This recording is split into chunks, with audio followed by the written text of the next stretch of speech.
Hi everyone, in this video, I'll show you how to remove a voice from Elevenlabs.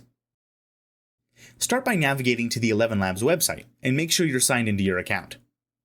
Once you're logged in, go to the Voices tab. Here, you'll see all the voices you've added to your library. If you've cloned a voice and want to delete it, navigate to the Personal tab. This will display a list of all the voices you've cloned. To delete a cloned voice, click the View button next to the voice you want to remove. This will open more options, and at the bottom of the page, you'll see a Delete button. Click on it, and a prompt will appear asking if you're sure you want to delete the voice. If you're certain, click Remove Voice, and the voice will be deleted from Elevenlabs. You can repeat this process for any other clone voices you want to remove. And that's it. You've successfully removed a voice from Elevenlabs. If you found this tutorial helpful, don't forget to like, comment, and subscribe for more tips and tricks. Thanks for watching, and I'll see you in the next video.